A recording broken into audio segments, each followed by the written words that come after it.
Hey YouTube, welcome back to another video. So I just sold that Shires bass that's in the previous video. That sold extremely quickly. I honestly did not expect it to go that fast, but apparently everybody wanted it. Shires are in right now. They're a big deal. And I've gotten a few comments and, you know, people have talked to me and been like, why'd you sell it? If it's so good, why do you sell it? Well, let's talk about that real quick. I have basically kind of like two requirements for instruments that I have. I'm pointing at all my horns that you can't see. I'm sorry about that. Number one is that they've got to be pretty good. I got to be able to play it. It's got to make a pretty easy sound, etc. Like, there's no point in having instruments that suck. And very rarely, I do get instruments that are not that great, and I try to move them on pretty quickly, or I get them fixed so that they aren't bad. But that actually doesn't happen very often. Mostly what I get is instruments that are totally fine, that work as expected, and I could use them every day if I wanted to. But there's number two. The second requirement I have for any instrument that I keep is that I get a cool experience out of it.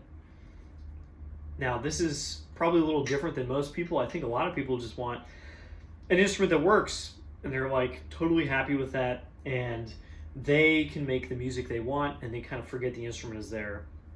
I would love to be one of those people. I would spend a lot less money, but I like to have an instrument that gives me an experience that keeps me coming back. I watch a lot of car YouTubers, and basically people who do this with cars are doing the exact same thing as me, just with 10 or 100,000 times 100 times as much money. I'm not going to do that with cars. And after a while of getting like a lot of cars or like really fancy cars, they kind of realize that having a lot of cars isn't that fun. Having really fancy cars that do everything for you isn't that fun. Having cars that give you cool experiences that make you want to drive them, that's fun. And that's also what I've landed on with my horns.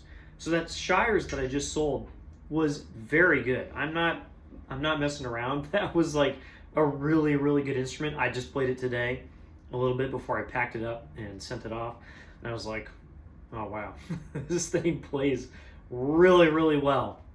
And then I packed it up and shipped it off because I've gone through that exact experience several times now with different Shires. I'll play them and I'm like, yeah, this plays great. It's very even. I like the sound, and it kind of ends there. It doesn't really do anything for me. That's the equivalent of some cars that people get that are very good, but maybe just not that interesting. Whereas I have instruments like this, my B&S, that are just so interesting. This is not as good of a player as that Shires. Like, I warmed up on this today, and I was like, yeah, man, I love this thing. Then I played the Shires a little bit, and I was like, whoo, wow, that's really easy. And in some situations would probably be a better choice. And I packed it up and shipped it off because this is just so much more rewarding and fun to play, and just like, I don't know, it's so spicy. Does that mean I'm going to keep this forever? No, not by any means. Right now it's kind of fighting for its life since I just got that cool Yamaha, which does some of the same stuff. We'll see. I have no plans of selling this immediately. I'm actually using it tonight and this week on a few things, and I think it's going to be great. But that's why I will sell very cool instruments like that. I have some other like tenors and other things that are kind of on the chopping block. I just need to make this collection a little bit smaller, and I think some people might be surprised, like, you had that horn made for you and it's a Bach or whatever, like my monster bass. I'll be like, yeah, the experience, I'm done with it. I had a lot of fun with it. It was a really good instrument. I did some cool things, and now I don't need it anymore. And so it moves on. And yeah, the second point I have is I have too many horns right now.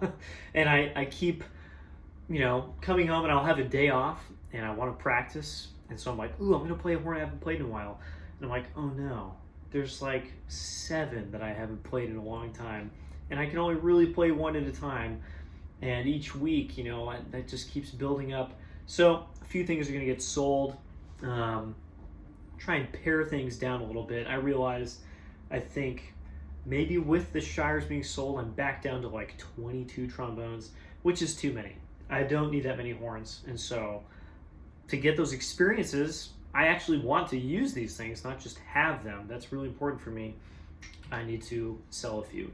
But in case you're wondering why I would sell anything ever, and I've had some very cool stuff that I've sold. Just for instance, Holton 185 with the slot and valve. That was one of the coolest basses I've ever owned. It's probably the one I regret the most selling. And I sold it. And I still actually don't regret it that much. I had such cool experiences with it. It was an awesome horn.